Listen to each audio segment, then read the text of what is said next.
andan? Buenas noches, bienvenidos a Punto de Partida. Estamos en vivo por Neutral. Mi nombre es Ramón Indart y la idea de este programa va a ser contarles todas las semanas lo que pasa en la política, lo que pasa en la economía. Van a hablar los protagonistas, tanto políticos como económicos.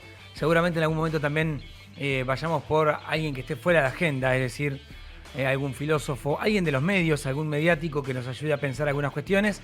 Y bueno, proponerles esto. Hacer un ida y vuelta, informar, resumir, parar la pelota. Se dicen un montón de cosas todos los días y ahí en esa vorágine informativa nos perdemos los datos de lo que pasa realmente más allá de lo que tenemos en Twitter, en Instagram o vaya uno a saber en qué red, por ejemplo TikTok. No voy a estar solo, conmigo va a estar cada martes Eugenia Musi. ¿Cómo andas? ¿Bien? Bien, ¿cómo andas ¿Cómo vos? va? Bien, impecable. Qué la bueno. verdad, impecable. La verdad, contenta de arrancar esto. Vamos a charlar un montón, como hacemos todos los días, porque con Ramón nos vemos todos los días. Todos los días en la radio también. En la radio también, y hacemos esto. Charlar, rosquear, sobre todo rosquear. Sí. Divertirnos, También. sobre todo. Hacer muchos chistes. También vamos a hacerlo. Pero también mucho dato, mucho, mirá este gráfico, y a veces no se lo puedo mostrar y es como, pero no sabes el gráfico, te estoy mostrando, así que estoy muy contenta de tener una pantalla. Sí. Porque acá sí vamos a mostrar los gráficos, vamos a analizarlos, te voy a decir, mirá, esta barrita de acá es súper importante para vos. Eso es todo lo que te vamos a estar contando en Neutral y obviamente protagonistas que van a ser la voz de lo que vas a escuchar al otro día en todos los medios de comunicación. Bueno, a ver, hay dos temas excluyentes que seguramente vas siguiendo, que son universidades por un lado, salud por el otro. Más allá de la inflación, que después es que te va a explicar, más allá de la economía de la macro y del bolsillo también, hoy por hoy surge, ¿qué estamos haciendo con las universidades? Y por otro lado ¿y los hospitales? ¿Es cierto que el gobierno quiere sacarse de encima hospitales nacionales porque dice, señores, esto es un gasto, no es una inversión? ¿Por dónde arrancamos? ¿Arrancamos por universidades, te parece? Sí, porque es el tema, Sí, me parece, de la semana. Bueno, en estos momentos, mientras que decimos esto, hay universidades tomadas en todo el país, es cierto, no son la mayoría, hay asambleas en muchas de ellas. Esta mañana hablábamos, por ejemplo, en Psicología de la UBA, y había asambleas, clases en la calle, y me contaba Gonza López, cronista de Radio Splendid, había móviles policiales de la ciudad con carros hidrantes en plena avenida, como para intimidar estudiantes. Ese es el contexto. El sábado, Javier Milei, el presidente de la Nación, habló sobre la universidad pública. Fede, lo tenemos por ahí.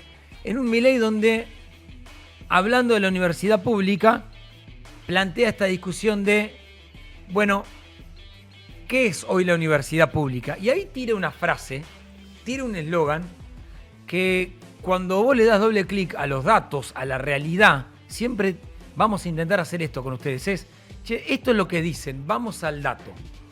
Vamos a la realidad de lo que sucede, más allá de lo que pueda o no decir tanto Javier Milei como el ministro de Economía o alguien de la oposición. Nuestra idea no es una suerte de chequeado, pero va a pegar en el palo. ¿Lo tenemos a Milei? Que el sábado planteó algo que no estaba en la voz del gobierno. El gobierno venía diciendo esto de, bueno, tenemos que empezar a auditar.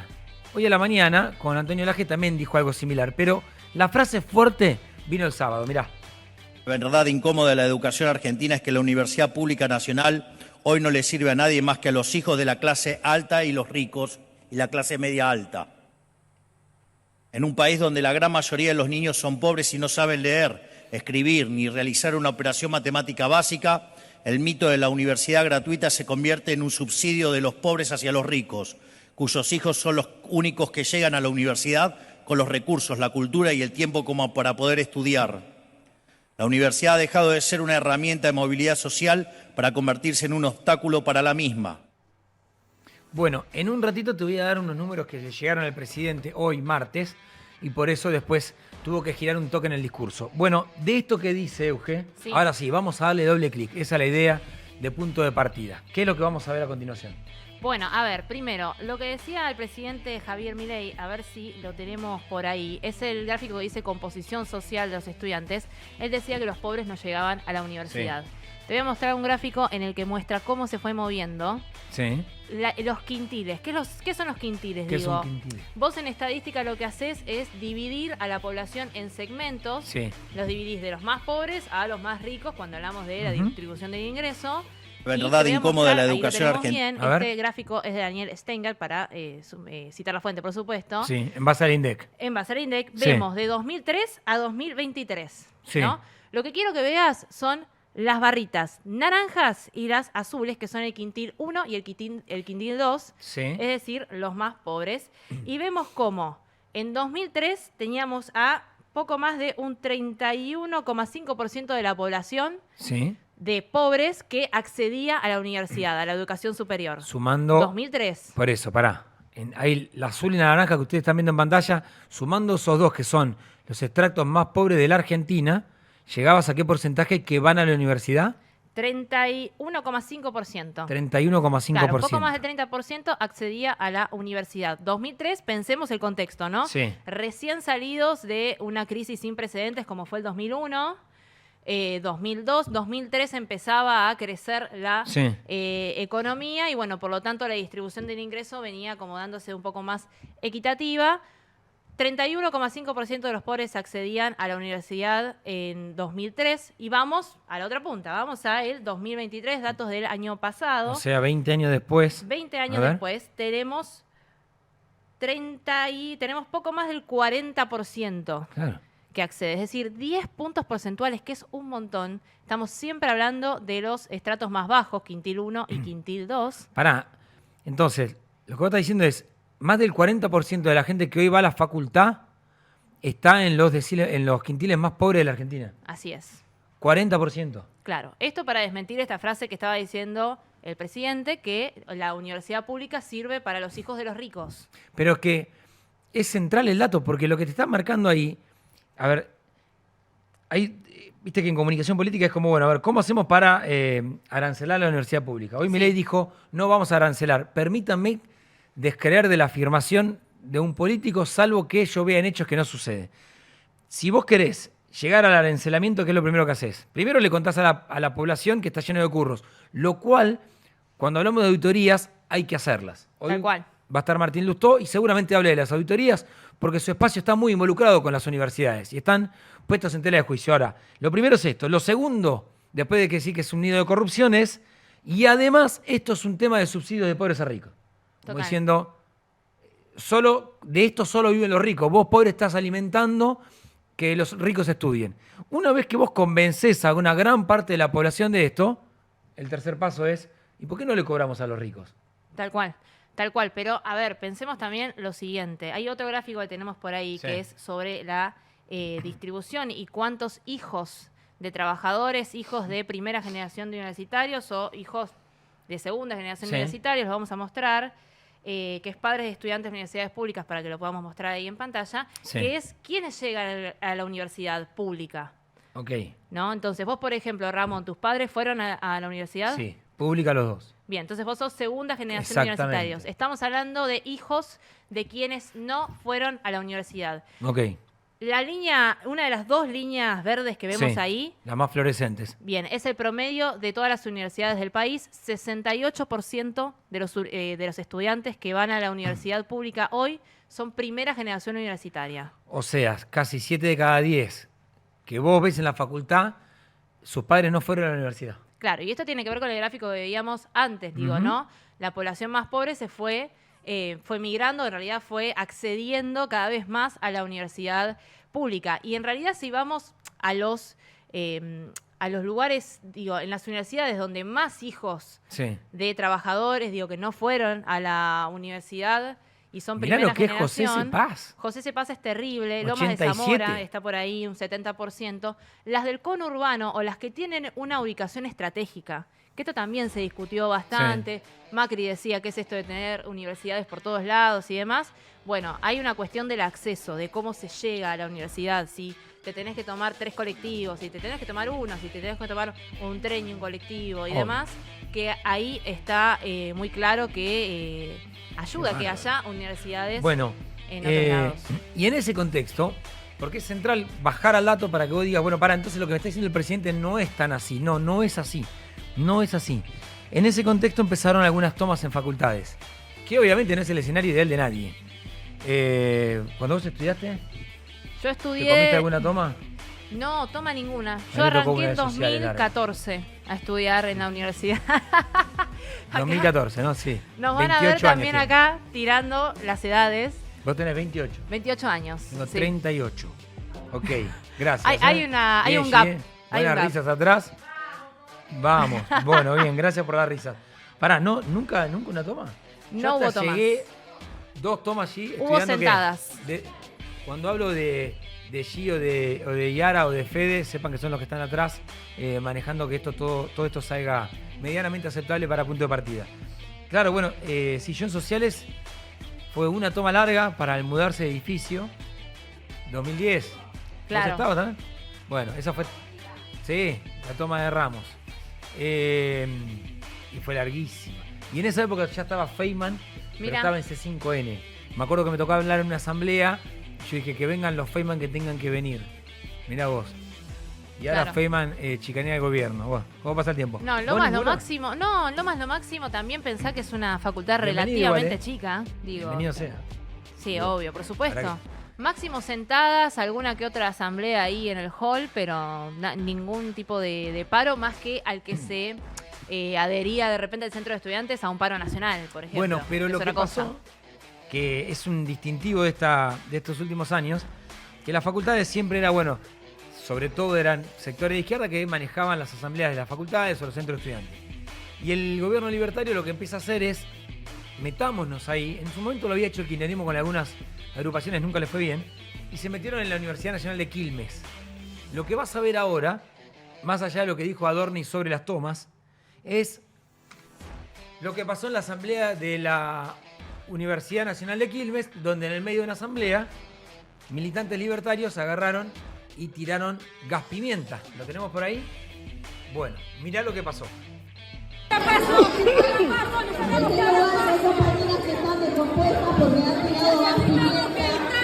No lo puedo creer, tiraron gas pimienta a los libertarios. Qué barbaridad.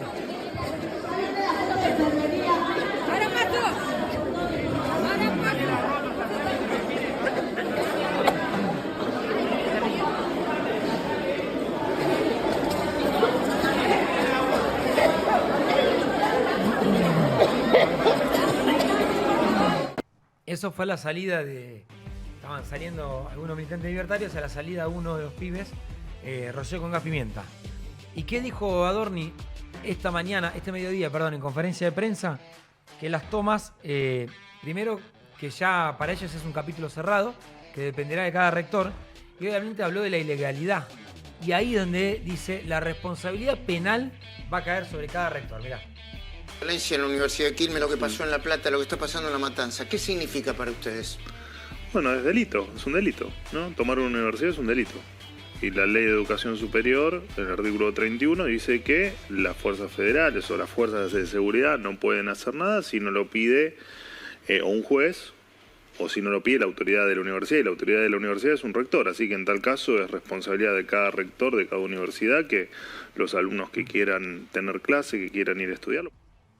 O sea, tomen todo el tiempo que quieran, nosotros no nos vamos a mover un apéndice de esto, básicamente. Sí, que es un poco la postura del gobierno, ¿no? Como esto, el déficit cero no se negocia, el veto no se negocia. No se van. No va a haber más dinero para las universidades porque partamos de la base que esto surgió porque tenemos universidades un 30% desfinanciadas, Sí. porque recordemos lo siguiente, a las universidades se le dio el mismo financiamiento que el año pasado, de 2023. Exactamente el mismo. Con un 200% de inflación por encima. Es decir, de por sí tenés una caída.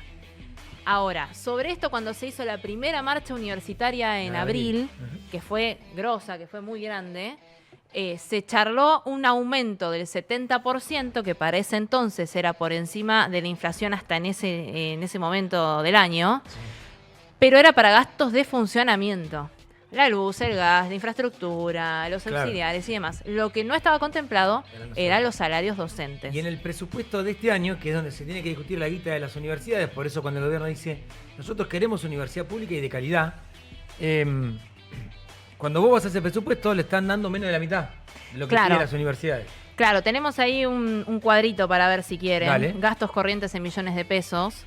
que habla sobre el presupuesto para el 2025. ¿Por qué? Porque para el año que viene se habían pedido 8 billones de pesos. Y ahí te voy a mostrar en la tablita cuánto se le dio y cuánto porcentaje del PBI representa. Y después te lo voy a poner incluso en comparación con lo que está pasando en La Matanza. 8% del PBI destinado a las universidades. 0,8 va a las universidades en todo el presupuesto del 2025. O sea, este es el presupuesto que se está tratando ahora. Que hoy había una reunión de comisión de Patricia, iba a ir Patricia Bullrich a defender el presupuesto del Ministerio de Seguridad.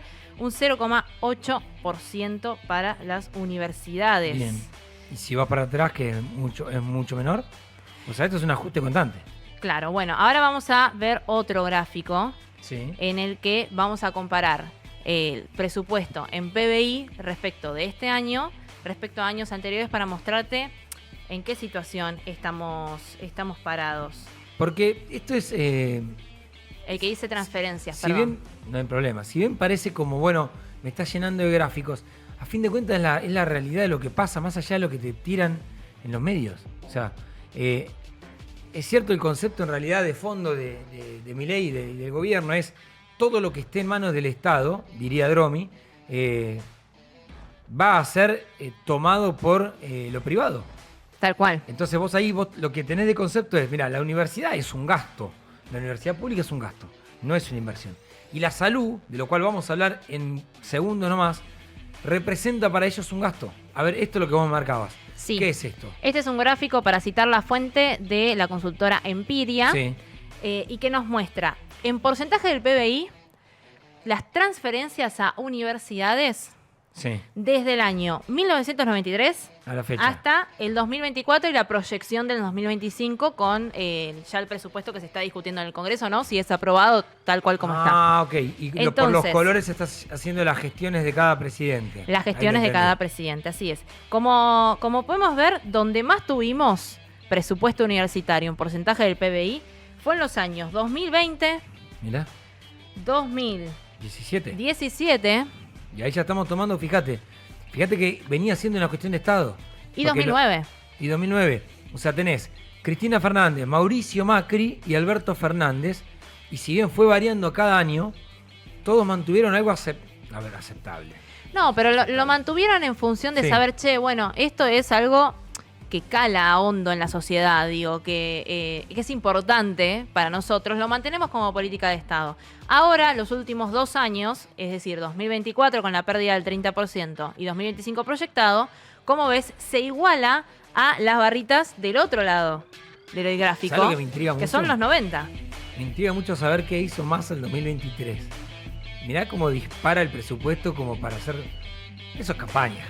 Bueno, eso también, ojo, también tiene que Ok. ver con lo siguiente, A porque ver. hay partidas en los presupuestos Sí. que se actualizan vía inflación, que Ah. son las partidas de la movilidad. Ok. Y tiene que ver con eso, digo, se disparó Bien. tanto la inflación que también se tuvo que ampliar el presupuesto universitario. Después, digo, este gráfico no lo muestra y hay que ver otros datos, pero hay que ver si en términos reales, que es la comparación con la inflación y no es una cuenta tan simple como descontar inflación y de nominalidad, que siempre que hablemos de nominalidad es cuánto aumenta en términos numéricos nada más. Cuánto realmente es el aumento y cuánto impactó, para qué se usó, bueno, hay, Es que- hay mucho para pero hablar. está bien, a ver, después vos lo que tenés es la famosa palabra auditoría, que, Tal cual. que es clave. Pero lo que te estamos mostrando acá es que, porque el otro día muchos amigos míos me decían, bueno, pero no quieren que los auditen, ¿no? Lo que te estamos mostrando acá es que no están hablando en realidad de auditoría. Es un argumento para que vos digas, está lleno de curros, no se quieren auditar. Pero eso no justifica el ajuste que están haciendo. No tiene nada que ver una cosa con la otra. En todo caso, dejás la misma guita Tal cual. o subirlo por inflación. Y además, el salario del docente no es el curro de Franja Morada. No. Es el salario del docente. Aparte, digo, ya el ajuste está, ¿no? Digo, vos ajustás en función de que si vos no hiciste una auditoría antes, ¿cómo sabés dónde tenés que ajustar? Exactamente. O dónde es mejor en función de esto. De repente, si los salarios son un curro, imagínate, no me recorten esto, no me recorten esto. No tiene que ver con eso. Si los salarios fueran un curro, Pero si sí. los salarios son un curro, ¿por qué estás recortando ahí? Sí. Digo, ¿ya hiciste la auditoría? Mostrala. Exactamente. Vos ya, mostrámela, vemos los datos, vemos dónde estás recortando. Bueno, otro de los temas que está en agenda, este es uno de los temas que vamos a tocar con Martín Lustó un ratito cuando esté acá. Otro de los temas que está en la agenda es el tema de la salud. Vos fíjate cómo estamos yendo, no estamos hablando ni del gasto de la política, no estamos hablando ni del sueldo de los senadores, no estamos hablando del sueldo de la Corte Suprema, no estamos hablando de fondos fiduciarios ni del régimen de Tierra del Fuego, estamos hablando de educación y de salud. En temas de salud, quiero que escuchemos a Guillermo Francos, el jefe de gabinete. Finalmente se hizo la pregunta, de lo cual ahora te voy a contar cuál es el objetivo real que se filtró de una de las tantas reuniones que está teniendo el Estado Nacional con ministerios provinciales, que es: los hospitales nacionales tienen que ir a las provincias. Francos habló de la salud pública y de los hospitales nacionales y dijo esto, mirá. ¿Tiene sentido que la nación tenga a su cargo hospitales o no? Esta es la primera pregunta, claro, ¿no? Entonces, la salud es una responsabilidad de las provincias, ¿sí? Entonces, la realidad, porque pues lo lógico, la gestión de los hospitales debiera estar en manos de las provincias. No tiene lógica que la nación tenga un hospital acá y no lo tenga en otro lugar, ¿no? Bueno, se entendió. Lo que está diciendo Francos, entonces, recuerden que Franco es el moderado del gobierno, es: ¿para qué quiere hospitales nacionales? Tiene que ir a las provincias. Ya está, entonces, ¿para qué quiero el Garrahan? ¿Para qué quiero el Posadas? ¿Para qué? Si tienen que ir a las provincias, imaginen por un segundo lo que puede llegar a ser, como dice el dicho, Dios atiende en Buenos Aires. El Garrahan, hoy nos contaba una profesional, una licenciada en nutrición del hospital, son 2.000 familias por día Sí. que van. Son 600.000 al año. 600.000 personas al año. Chicos que se atienden en el Garrahan, que obviamente no son de la capital federal, vienen de todo el país. Imaginen ustedes si en el Garrahan, si esto vos lo pasás a las provincias. O sea que Tierra del Fuego se tiene que hacer cargo de un hospital de alta complejidad como es el Garrahan, los presupuestos no alcanzan. Ojalá alcanzaran, no alcanzan. Para Provincias, perdón, ya desfinanciadas, porque ya hubo un recorte en las transferencias que le hace Nación a las provincias, las discrecionales, por supuesto, pero también en términos de la coparticipación. Y hay que ver también cuánto de los recursos provinciales se puede recaudar en el medio de una recesión para poder justamente... Pero además, yo pensaba esto. Viste que siempre se debate esto de... le gusta mucho en los medios plantear esto de los bonaerenses que van a los hospitales porteños. Sí. Entonces siempre está la discusión de tenemos que cobrar un arancel a un bonaerense que va al hospital que depende de la Ciudad de Buenos Aires, ¿no? Imagínate si no tuviéramos hospitales nacionales y tenés el correntino queriendo cruzar un hospital entrerriano, Claro. porque tiene más presupuesto, el de Catamarca yendo a La Rioja, y todos los gobernadores empezando a pelear para decir voy a arancelar, el concepto de nación se va a la mierda. Tal cual. Ese es el punto, me parece. Tenemos por ahí Norma Lezana, médica de Garrahan, que reconoció que con este ajuste, lamentablemente, se empiezan a ir médicos de cada institución. Mirá. Otro lado, yo tengo 37 años de hospital. A mí me hablas de cerrar el hospital Garrahan y yo soy capaz de defenderlo con la vida y mis compañeros también, porque estamos tristes, estamos enojados, pero estamos dispuestos a dar pelea. No lo vamos a dejar, no vamos a dejar que este Milei, este Adorni, que hoy están y mañana no están, pueden volar un consejo de administración, pero no creo que vayan a poder con los 4.200 trabajadores que amamos el Hospital Garrahan. Pero lo que están Romina, diciendo te lo también digo en de un todo punto corazón. Bien, eso es lo que decía Norma, cuando decía lo de los trabajadores de la salud, que se iban, lo decía en un móvil con La Nación. El domingo, en Opinión Pública con Romina Mangel, planteaba esta necesidad de defender con la vida, prácticamente con la vida, toda una vida laburando ahí, a pesar del ajuste. El 22 de octubre es, ¿no? El 22 de octubre es la marcha, sí. Marcha federal que Y decían... todavía vamos a estar en conflicto universitario, porque vamos a tener vamos a tener toma de universidades ahora, Sí. paro universitario el 17 de octubre, y adentro de las universidades, en las asambleas, lo que dicen es que va a continuar toda la semana que viene las medidas de fuerza. O Es sea decir, que vas a tenemos sumar las dos cosas, ¿eh? universidades y la salud, que es lo que está llevando adelante, si se quiere, la oposición más grande a Milei, digo, para analizarlo pienso. Sí, pero el otro día cuando almorzaba con un consultor que me decía, si hay dos puntos. Me dice, vos tenés un votante duro que es como el el termo, que está en todos los gobiernos, sobre todo cuando arrancan, que es, vas a negar la realidad. O sea, che, pero mirá que aumentó la pobreza, no me importa. Mirá que no me importa. Mirá que están desfinanciando, no me importa. O sea, no te lo van a reconocer así, pero van a ir. Van a luchar con el bando en la cabeza y van a ir. Y me decía, él tiene ese núcleo duro, ¿no? Entonces él me decía, que es una teoría que yo acepto bastante, que es, cierran universidades, toman universidades, que lo hagan. Van a romper hospitales, que lo hagan. Y van sumando problemas. Lo que él me decía es, si Milei logra bajar la inflación, que la está bajando. Sí, desacelerando. Desacelerando, está bien. No está, me acuerdo en la época de Massa estaba muy insistente con la inflación bajó de 8 a 6. No, aceleró 6% en el último mes. Y de hecho, está desacelerando. Es la mejor noticia que da Milei desde que asumió. Está desacelerando. Fuerte. Es la mejor noticia. Después podemos discutir los costos, pero es cierto. Y aparte, lo importante de esto es que es un gobierno abrazado a un plan desinflacionario. De hecho, hoy, por ejemplo, se iba a partir la fecha para una audiencia pública para aumentar las tarifas eléctricas. Sí. Un reclamo, digo, de los grupos del sector económico de esto, digo, de las tarifas pisadas, de reconocer los costos de la energía y demás, que este gobierno se los iba a dar. ¿Y qué pasó?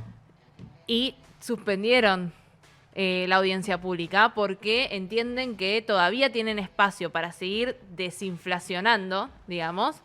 No sé si existe. ¿Esa palabra?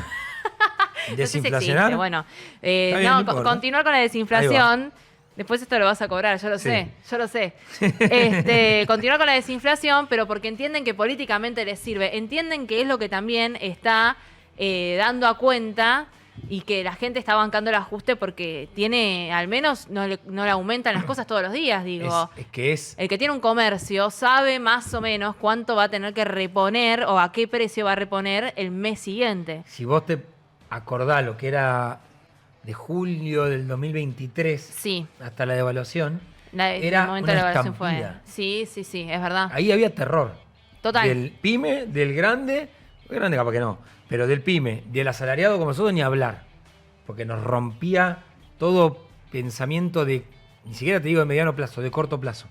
No se sabía hasta dónde iba a parar la aceleración inflacionaria, lo que se llama el proceso, el régimen de antiinflación. Sí. Que, digo, parece muy simple, pero en realidad es que por determinadas variables entramos en un momento de la economía en la que la inflación no funciona por sí sola, sino que funciona por sí sola, funciona por inercia. Uh-huh. Entonces, todos los precios de la economía igual van a aumentar y es más importante, hagas lo que hagas, y es más importante, ¿a qué ritmo aumenta más que cuánto aumenta? ¿A qué ritmo más claro? Velocidad. La velocidad. ¿Qué cuánto? Le vamos a preguntar a Martín Lustó cómo ve ahora esta situación, porque el problema en ese momento era ¿cuándo va a haber un freno?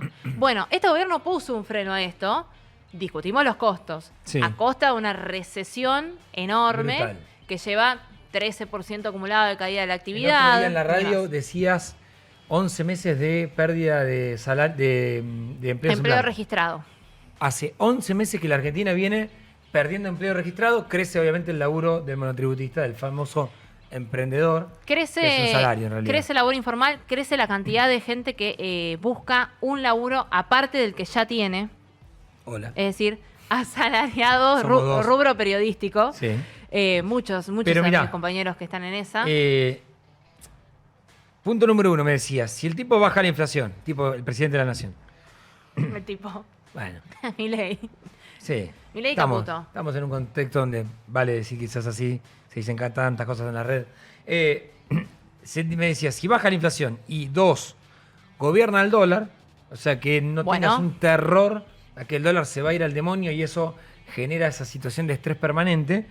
Me dice, y la gente aguanta el ajuste en el sentido de, no me decía, no imagines un 2001, nadie está pensando en ese contexto, porque es un lento deterioro constante hace muchos años. Dice, pero si la gente no se agota del ajuste permanente y vos frenaste inflación y dólar, vas camino a 2025 tranquilo. Por eso se entiende que es lo que vos contaste recién. Pisar la tarifa. No, suspender la audiencia, tenemos margen. Tal cual. Bueno, listo, vemos después. Sí, lo hizo todo el año también, ¿eh? Porque lo que fue haciendo Caputo antes de suspender esta audiencia también fue postergando aumentos en una parte de la tarifa, porque, a ver, este gobierno también vino a quitar los subsidios a los costos de la energía. Las tarifas de energía que nosotros recibimos en nuestras casas tienen varios componentes. El componente subsidiado es el costo de la energía, lo que sale producir la energía. Sí. Y después tenés distribución y transporte, que pasa a ser, por ejemplo, transporte un poco más alta en las provincias, porque los centros de generación de energía están repartidos de cierta manera y bueno, llega a ser un poco más cara. Entonces, donde puede subir el gobierno es en distribución y transporte, y es una tarifa que continúa retrasada respecto a la inflación. Aunque nosotros digamos, che, ¿cuánto me vino de la luz? Cuando vos ves el dato es lo que vos marcás. Ahora, atemos esto de la economía a la política, que tiene que ver, absolutamente tiene que ver, porque ya arrancaron los laboratorios electorales con todo lo que pasa en el PJ, con lo que pasa en el radicalismo. Existe hoy el radicalismo como lo conocíamos, existe hoy el peronismo como lo conocíamos. Bueno, algo que le vamos a preguntar a Lustó en un ratito. Y alguien me decía el otro día esto de la lógica K anti-K que reinó durante 20 años, 18 años. Más o menos. Cuando Cristina le gana a Chiche Duhalde de 2005, ahí empieza, bueno, ¿sos kirchnerista o antikirchnerista? El que intentó una vereda del medio no le salió. O sea, no lo logró. Y hoy me decían, pensá la lógica entre sos Milei o sos anti-Milei. Y ahí vos podés reordenar un montón de cosas en la política. Yo hoy pensaba en la radio esto de, Carrió decía, mi límite Macri, salió con Macri para ganar a Cristina. Verdad. Massa y Cristina se detestaban, se aliaron para ganarle a Macri, ¿no? Y pusieron a Alberto Fernández, después salió todo como el culo, pero lo pusieron. Sí. Milei decía, Bullrich es una ponebomba, pero se unió con Bullrich en el balotaje, ¿para qué? Para ganarle al frente de todos. Carrió ayer dijo algo que a mí me parece muy importante, que pasó desapercibido. Insisto, una Carrió que había dicho que el límite era Macri y después rompió ese límite cuando dijo, mirá, para ganar la elección tenemos que ganar con Macri y lo hacemos.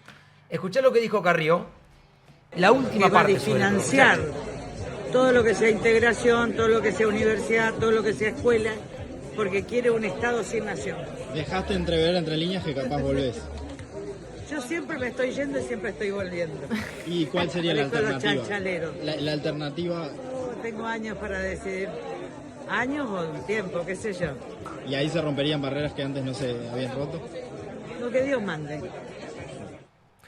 Bueno, ese cierre, esto también quiero que lo escuchen ustedes después, cuando dice lo que Dios mande, sí, es como para salvar a la patria, no sé, me tengo que aliar, Carrió con, no sé, volver a estar con esto, Luiser, ponele. Claro, Sí, pero a ver, no es un límite, pero un poco más. Es un límite que también cruzó Cristina en su momento, digo, lo que decías recién. Cristina, cuando fue la elección de Alberto, digo, en off lo que se decía es que dijo lo que sea para ganar. O sea, lo que sea. Lo que sea para ganar. Por eso esta frase que una vez me dijo Pablo Ibáñez, que yo ahora ya la tengo como tatuada en el brazo, que es, me decía, no, pero pará. Yo le decía, ¿cómo Máximo se va a reunir con Insaurralde otra vez? Diciendo, claro. Insaurralde, ¿te parece? Él me dice, pero si después la oferta se ordena por la demanda. Él me decía, si vos, cuando vos ves la historia electoral, el frepaso se hace para terminar con el menemismo. Sí. Es Juntos por el Cambio para terminar con el kirchnerismo. El Frente de Todo para terminar con Juntos por el Cambio. Y Milei viene a romper toda esa estructura de lo binario y dice, ahora entro yo. Ahora, todo lo que está al lado de Milei queda a la izquierda de Milei. Entonces, digo, ¿quiénes van a entrar? No existe a la derecha de Milei. A ver, estoy pensando. ¿Qué? ¿A la derecha de Milei? No, ni siquiera el FMI. Ni siquiera el FMI. El FMI, por ejemplo, ahora hace muy poquito desplazó a Rodrigo Valdés, que era el director occidental para el Departamento Occidental, que era quien estaba al cargo de la misión argentina, para negociar políticamente con nosotros. A Javier Milei no le gustó que algo en el acuerdo con Massa, que tenía que ver con los puts, que bueno, un término que de hecho ahora casi no existen más, lo haya beneficiado a la Argentina y lo trató de zurdo. Gente del FMI. Digo que en el FMI casi nadie, digo, no hay ideas de ese lado. O casi no hay. Lo corrieron. Sí. Digo, entonces el FMI también quedó a la izquierda de Javier Milei. El FMI a la izquierda de Milei. Sí. Para que vean dónde está parado todo. Y no sé si lo escuchaste. Juanchi Zabaleta hablando un poco de cómo se van a reagrupar. Ustedes saben que cuando vos sos gobierno, lo que tenés que hacer para romper a tu oposición es financiar una tercera vía. Entonces los dividís. ¿Qué es lo que hizo Massa con Milei? Massa financió a Milei para que rompa la vía de Juntos por el Cambio. Fue exitoso en la primera vuelta, los partió una elección de tercios. Si Milei hubiera estado aliado ya con Juntos por el Cambio, ya se rompía de entrada. Después en el balotaje era imposible que el ministro del 250% ganara. Bueno, esta frase que vas a escuchar de Juanchi Zabaleta, que fue el ministro de Desarrollo Social de Alberto Fernández, que es antikirchnerista, que juega en Hurlingham y demás, te va a hacer sonar que hay alguien del gobierno que está metiendo la mano y fuerte. Mirá. Te lo voy a resumir con palabras que no son mías, que son de Julio Zamora. Sí. Me tratan mejor en este gobierno que en el Dice, anterior. Epa. Claro, le preguntaba a Nacho Girón Es en Julio CNN. Zamora. Y yo comparto. Sí, O sea que yo no pude gestionar. Te lo voy a resumir con palabras que no son mías, que son de Julio Zamora. Sí. Me tratan mejor en este gobierno que en el anterior. Epa.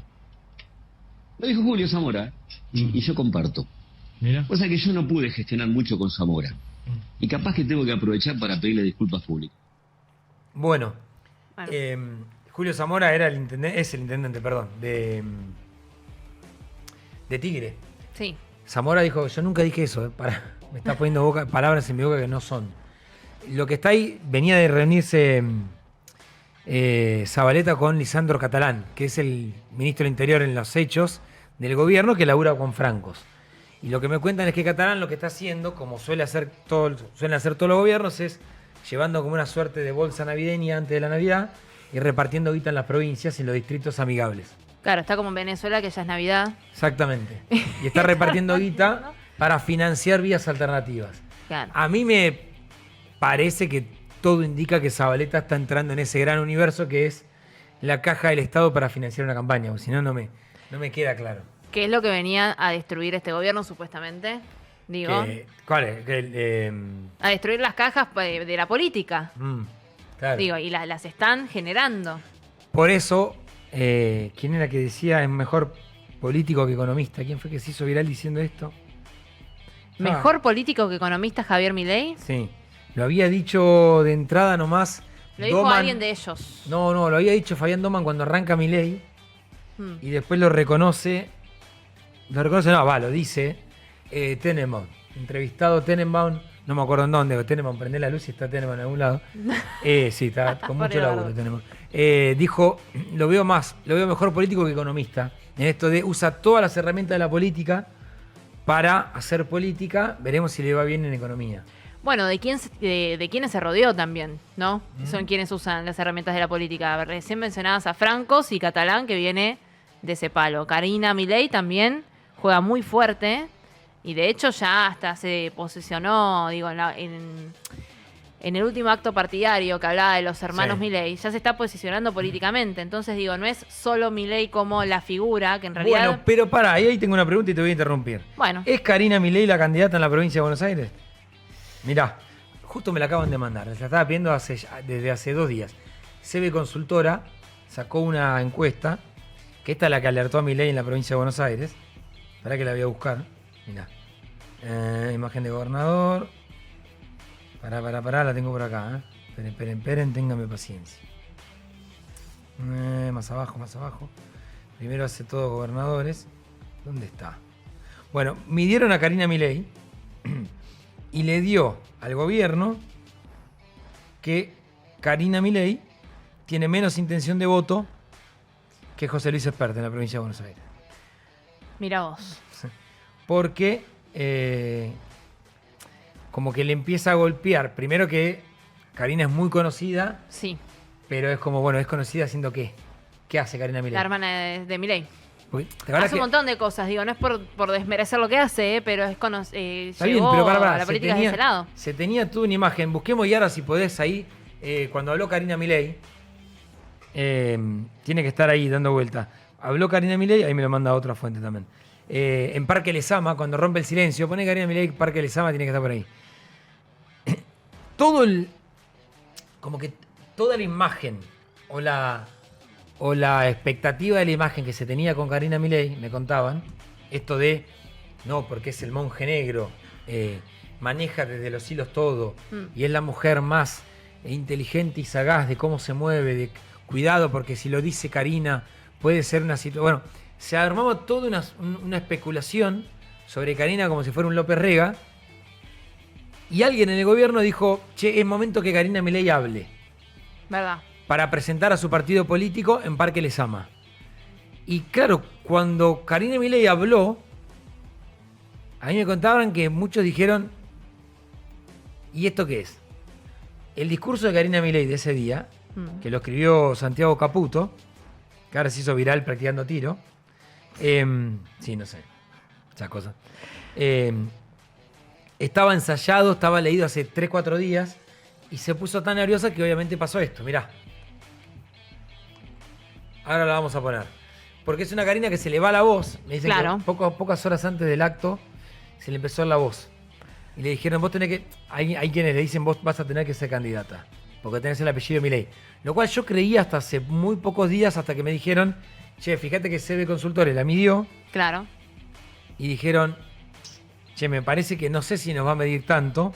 Y podemos jugar con Karina Milei y romper todo si un apellido Milei pierde frente a Cristina Fernández, si es que juega Cristina, o el candidato que busquen los dos juntos en la interna del Partido Justicialista. Como verás, todo está entre roto y muy roto en lo que es alianzas electorales. Claro. Obviamente el gobierno tiene la de ganar, porque tiene un apellido potente, porque ganó la elección, porque tiene el impulso de la imagen positiva y sobre todo porque se mantiene. 42 puntos tiene la aceptación Milei. Pienso a partir de esto, ¿no?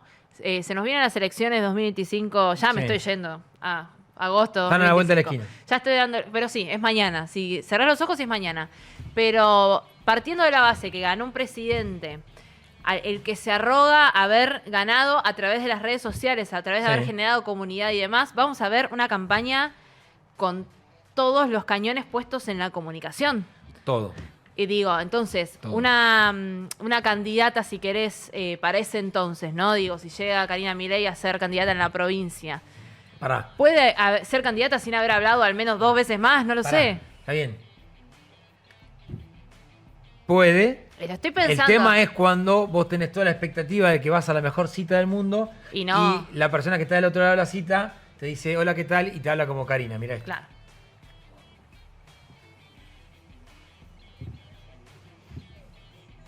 Organizada para tener todo a su favor. Sí, es verdad. Porque ellos están en el Congreso, están en los sindicatos, están en las organizaciones sociales y también están en los medios. Sí, están en todos lados.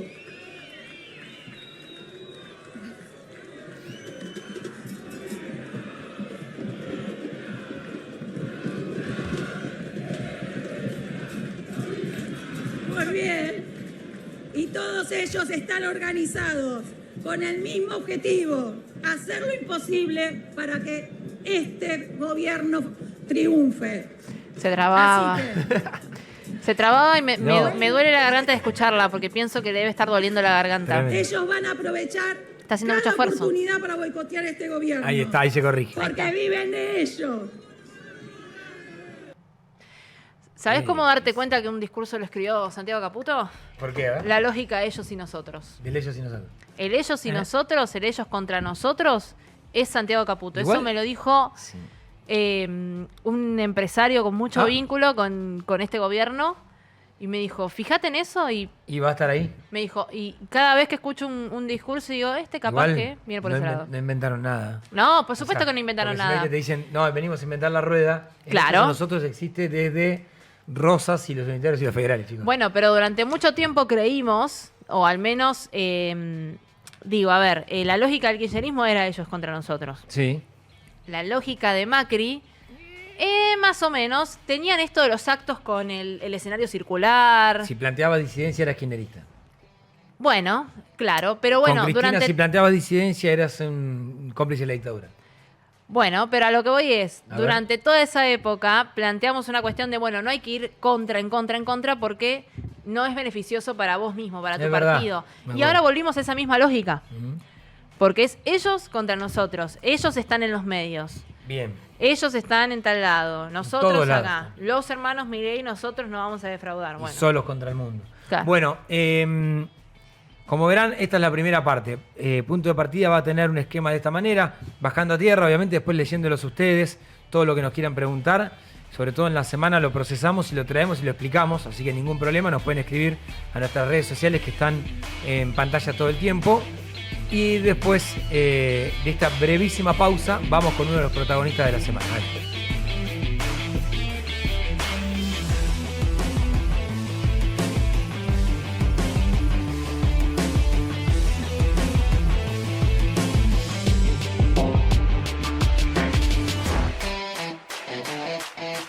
Segunda parte de Punto de Partida, les contábamos con Euge Mucio, todos los martes, vamos a estar con esta dinámica. Primero bajar a tierra, tenemos que hablar de datos, siempre hay que hablar de datos. Yo sé que a veces es medio engorroso y decís, bueno, pero poneme el viral del día. Lo entiendo el viral, pero si no ponemos el dato de lo que pasa, terminamos discutiendo cosas que no son. Entonces después tomamos decisiones que no se condicen con la realidad. Entonces no podés discutir si no tenés de dónde tomar la información. En este caso del INDEC, como te contábamos, universidades, salud y un montón de cuestiones más. Después viene la rosca, los laboratorios electorales, lo que pasa en el escenario público. Y más allá de esto, siempre te decimos, vas a tener un protagonista de la semana. Y en este caso, nos damos el lujo de que esté el presidente de la Unión Cívica Radical, Martín Lustó. Martín, ¿cómo andás? ¿Bien? ¿Qué tal? ¿Cómo andan? Muy bien. Bien. Gracias por venir a este primer programa, en serio, se agradece doble. Un gusto. Que les vaya muy bien. Ojalá. Gracias. Es la idea y así vamos a ir. Sabés que con el que nos quedábamos rosqueando un poco, ya me voy a meter en el radicalismo, en la elección, lo que puede pasar en 2025, que es muy de nicho, pero tocábamos dos temas. El primero era universidades, el segundo era el tema de la salud y ahora vamos a tener algunos disparadores. En tema universidades, y yo adelantaba antes que vos estés, viene Lustó, hablamos de radicalismo, hablamos de universidades porque el radicalismo tiene una historia buena y a veces también de rosca política en la universidad. Y hay un mantra que dice Milei que es: no se quieren auditar. ¿Se audita o no se audita hoy la universidad? Bueno, primero yo te lo puedo decir desde mi responsabilidad en el sector público. Yo no estoy adentro de una universidad. Pero las universidades, si la comparás con la Secretaría de la Presidencia, el Ministerio de Economía, el Ministerio de Capital Humano, sí, tienen más auditoría, no es menos. Tienen la auditoría propia de la AGN y además tienen las auditorías internas. Las auditorías internas no las designa un rector, las designa un cuerpo colegiado. Entonces, la verdad que esa es la situación. ¿Podemos decir que la AGN, por ejemplo, audita menos de lo que nos gustaría el Estado en general? Sí. Sí. ¿Podemos decir, en mi opinión, que hace muchas veces autopsia con los problemas del Estado y no se anticipa? Sí. Pero en todo caso es un problema de cómo se audita el Estado general. Insisto, las universidades tienen más nivel de control de lo que tienen el resto de los organismos del Estado, muchos de los organismos del Estado. ¿Por qué crees que tira esa frase entonces? Porque yo creo que él tiene un problema contra la educación pública, contra las universidades. Y entonces en cada instancia va encontrando, va ensayando con un argumento diferente. El primer argumento fue que era mentira. Cuando fue antes de la marcha de abril es mentira, en realidad los gastos de funcionamiento están. Después, obviamente, los gastos de funcionamiento no estaban. Después viene el tema de las auditorías. Después viene el tema de si hay o no los alumnos que se dicen. Antes de eso estuvo el tema de adoctrinamiento. Claro. Yo creo que han ido ensayando con distintas cosas. Verdad, ya tiraste 4. Bueno, había olvidado de la del adoctrinamiento y los alumnos. ¿Cuántos alumnos tiene? Bueno, entonces yo creo que él va ensayando y de hecho hoy mismo él hizo una entrevista donde me parece que parte de esto se nota. Hizo una entrevista con Antonio Laje. Y en un momento él estaba muy contento porque la imagen de las universidades caía. Cuando vos miras un ranking de las distintas instituciones que tiene la Argentina, las universidades públicas aparecen bien arriba. ¿Sí? Los partidos políticos aparecen bien abajo, el Congreso aparece abajo, los sindicatos aparecen abajo, los medios. Las universidades públicas aparecen arriba.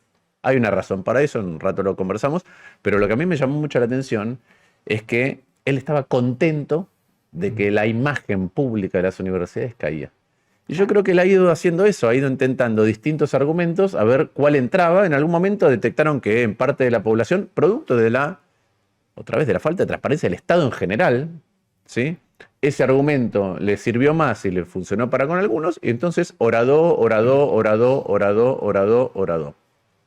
Pero insisto, él usa todos los argumentos en distintas etapas, lo va ensayando y son todos en contra de la universidad. Con dos ataques muy furibundos. Uno es de financiarlas, Sí. y la otra es sacarles el prestigio. Las dos cosas colectivamente. Porque yo creo que nos tenemos que tomar, a pesar de que muchas veces dice ridiculeces y que delira y que cuando hace números dice cualquier cosa, pero hay ciertas cuestiones llamémoslas ideológicas u obsesiones de él que yo creo que son ciertas. Él, cuando habla él no dice que las universidades adoctrinan, él dice que la educación, y particularmente la educación pública adoctrina. Cuando él dice eso, lo que dice es que haya un cuerpo, ¿sí?, de cosas que tenés que aprender, que haya una currícula que el Estado apruebe. Eso es adoctrinamiento. Después va y le cambia el nombre al CSK y le pone Sarmiento, ¿no?, que es una enorme contradicción. Pero hace eso, y él cree eso. Y lo mismo con la salud pública. Él hizo una entrevista durante la campaña donde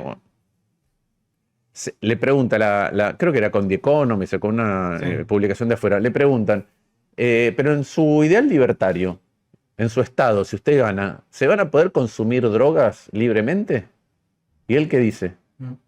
Dice, no, porque hoy un adicto finalmente le cuesta al Estado.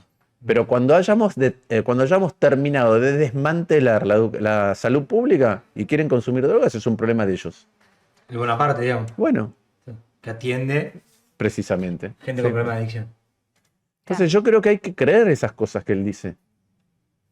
Si las pudiera hacer, las haría. Se encuentra resistencia. ¿Qué resistencia? Bueno, de financiar las universidades hubo una marcha.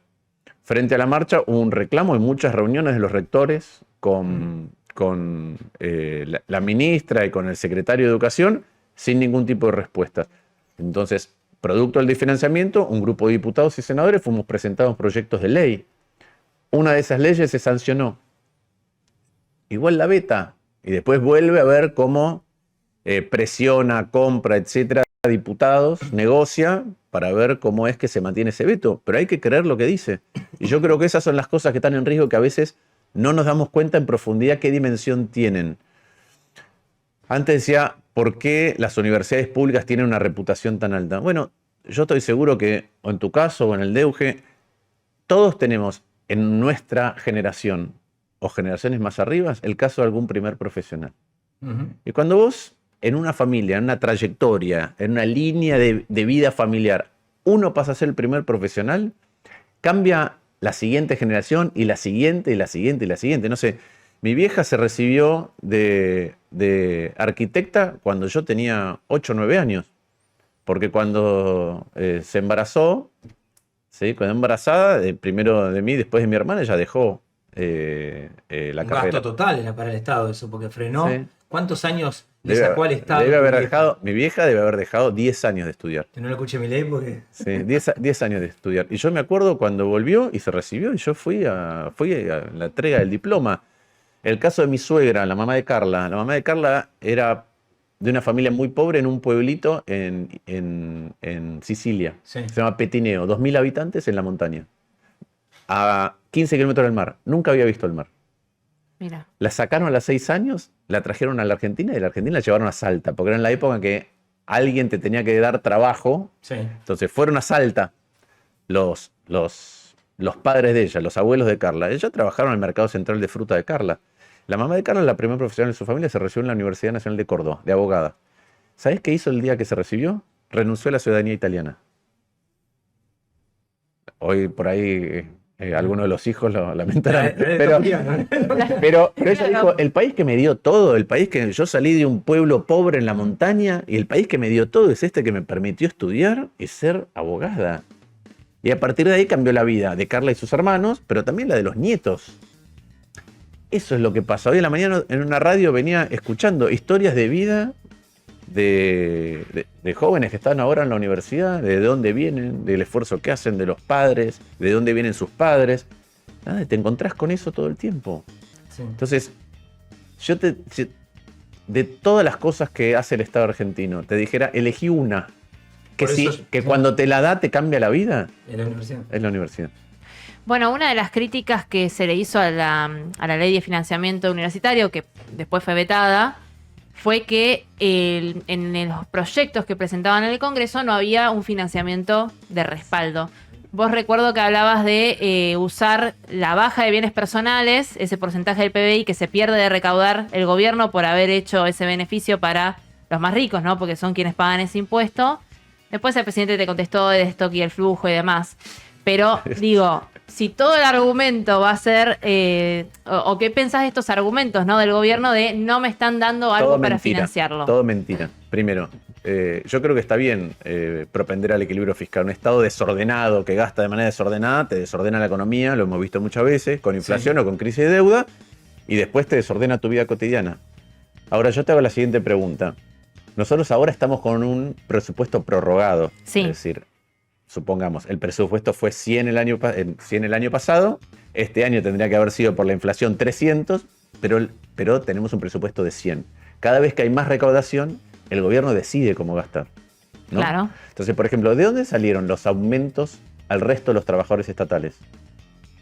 No, en una ampliación del presupuesto en el que tampoco... En una ampliación del presupuesto porque recaudaste más. ¿De dónde tendrían que salir para las universidades? Del mismo lugar. Bueno, ese es el primer punto. Sí. El segundo punto es, este es un gobierno que elige dónde gastar y dónde no gastar. Entonces, una cosa es el ordenamiento fiscal y otra cosa es, el gobierno eligió comprar aviones, mandar 100.000 millones de pesos a la CIDE. Eligió que a las empresas que inviertan en Argentina más de 200 millones de dólares no les va a cobrar un montón de impuestos que antes se les cobraba. Sí. Decidió que a los que blanquean, ¿sí?, no se les cobra nada. Decidió una baja del impuesto a los bienes personales para los más ricos entre los más ricos. No solo para los más ricos, para los más ricos de los más ricos. Esas son todas decisiones que tomo. Yo por eso, cuando vino la ley bases, dije, yo no voy a votar esto, porque tiene este problema, pero además tenemos que debatir dentro de la ley bases y el paquete fiscal la actualización de los jubilados y la educación.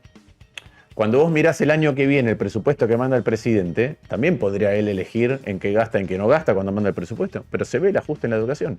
Pero se ve el ajuste en la ciencia y tecnología. Ahora yo quiero ver, por ejemplo, el presidente dijo hoy a la mañana en una nota de radio que él quiere el superávit. Y que si se cambia la distribución del gasto, a él no le importa. Entonces, perfecto.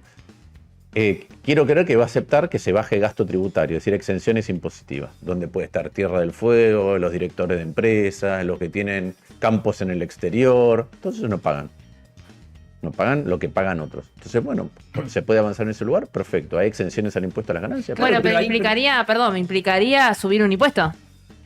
Implicaría sacar una exención. No se llama gasto tributario. Claro, pero sería implícitamente subir un impuesto, cosa que este gobierno no creo que vaya a querer hacerlo. Este gobierno subió el impuesto. Este gobierno iba a decir exactamente, subió el impuesto a los bienes, el impuesto a las ganancias a las clases medias. Pero te agrego una cosa más. En el debate del Senado de hace poco tiempo salió la ley de base de datos genéticos. Sí. ¿Ustedes vieron que eso tenga un presupuesto? ¿De dónde sale? Tampoco. ¿De dónde sale la plata para eso? Va a decir el Poder Ejecutivo en el presupuesto 2025, supongo. ¿Y cuál es la diferencia? Claro, vos decís, ¿cuál es la diferencia? Bueno, pero es que ahí es donde volvemos al principio. Pero esa es una ley, ¿pero qué te crees? Esa es una ley nueva que no tiene asignado una fuente del dinero. Y a ellos. Y no hubo crítica. Y no hubo crítica. Que aparte es una ley muy buena. Pero yo estoy de acuerdo con la ley, yo la voté, pero digo, pero ¿cómo es la doble vara? Pero es que ahí es donde para mí estamos volviendo a lo que decíamos fuera del aire, creo que fue fuera del aire, que es, si constantemente vos tenés que refutar argumentos que sabés que no van al fondo de la cuestión, terminás, porque en el fondo es lo que vos decís es, si todo lo que es el Estado es un gasto y no es una inversión, tenemos por ahí, pongamos allí a Guillermo Francos, el moderado del gobierno, el más moderado de todos, que es el ministro del Interior, el jefe de gabinete, perdón, habló de la salud pública, ¿no? Y entonces lo que termina diciendo Francos es, ¿tiene el Estado Nacional que sostener como si fuera un gasto? O sea, lo que está planteando el Estado acá es, el hospital, el Garrahan, es un gasto. O sea, no es una inversión como país, sino que es un gasto. Y lo que se pregunta Francos es, ¿tiene el Estado Nacional que sostener hospitales públicos o tiene que ir a las provincias? Bueno, Francos dice esto, mirá. ¿Tiene sentido que la nación tenga a su cargo hospitales o no? Esta es la primera pregunta, claro, ¿no? Entonces, la salud es una responsabilidad de las provincias, ¿sí? Entonces, la realidad, porque pues lo lógico, la gestión de los hospitales debiera estar en manos de las provincias. No tiene lógica que la nación tenga un hospital acá y no lo tenga en otro lugar, ¿no? Bueno, entonces, el concepto que hoy tiene el Estado Nacional es este. Bueno, pero vamos, por ejemplo, al tema de la salud. A ver. Argentina necesita reorganizar cómo gasta en salud porque gasta 10 puntos del producto. La verdad que lo gasta mal, porque el nivel de cobertura de salud que tenemos dista en términos de prestaciones de lo que semejante gasto implica. Vamos a la parte estatal, porque ¿por qué gastas mucho en salud? Yo estoy sumando lo que se gasta en el presupuesto de los estados nacionales y subnacionales, de lo que se gasta en términos de las obras sociales y lo que gasta el sector privado per se. Esos son 10 puntos del producto. Ahora, vamos a cómo debería funcionar un sistema hospitalario. Hay ciertas cosas que la vas a poder atender a nivel municipal, ¿no? Salas de primera atención primaria, etc. Hay cosas que las vas a poder atender a nivel provincial, porque tienen una complejidad y un costo más alto. Hay otras cosas que si te tocan hacer una provincia con pocos recursos, nunca vas a tener alta complejidad de ningún tipo. Entonces pasan dos cosas. O el gobierno nacional se hace cargo de una u otra manera para que los argentinos, independientemente de lo que de dónde les toquen hacer, tengan acceso a esas cosas. No sé, resulta entonces que si vos nacés en una provincia rica con buen sistema de salud, o mejor dicho, tu hijo nace ahí y tiene un problema, una cardiopatía congénita de pequeño, tiene hidrocefalia, bueno, si vives en una provincia con recursos, tu hijo va a sobrevivir. Si tenés la suerte de haber nacido en la ciudad autónoma de Buenos Aires, porque antes fue, no era un distrito autónomo, sino que era asiento del gobierno nacional y era el distrito federal, entonces ahí tenés buena red hospitalaria y tu hijo va a sobrevivir. Ahora, si te toca nacer en La Banda en Santiago del Estero, o entonces ahí no vas a tener, porque mala suerte, te tocó nacer en una provincia que no tiene este tipo de prestación hospitalaria. Eso es lo que está diciendo. Es delirante tener que plantear esto. Bueno, es que es delirante todo. Yo lo escuchaba al presidente de la mañana decir que como el riesgo país bajó de 3.000 a 1.000, entonces somos 50% más ricos. Bueno, que la verdad. Sí, habló. Se lo tendrá que explicar a la gente en la calle. Se me escapó eso. Pero ¿Somos más ricos? No, lo que dijo fue que cuando el riesgo país estaba a 3.000 puntos básicos, 400 millones era el PBI. Y ahora que está a 1.100 es de 600 millones. ¿Pero qué tiene que ver con el riesgo país? No, digo que no. Vamos a explicar cómo se mide el riesgo país. No, este recorte. Euge, ¿cómo se mide el riesgo país? Por el riesgo de los bonos. Se agarra, la capacidad de pago de los bonos. Se agarra cuánto rinde un bono argentino y cuánto rinde un bono americano de Estados Unidos, del bono del Tesoro. Entonces, si el bono del Tesoro rinde 4 y el bono argentino rinde 14, la diferencia son 10, se le agregan 2 ceros y el riesgo país es 1.000. Claro.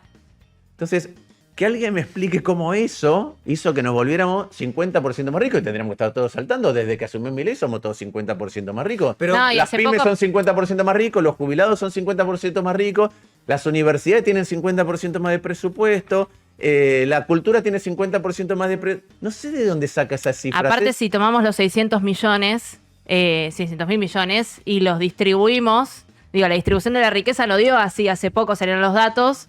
Y no digo que esa riqueza se repartió en partes iguales y somos todos más ricos. Pero tiene dos partes. La primera es, si el dólar vale 1.000, ¿sí?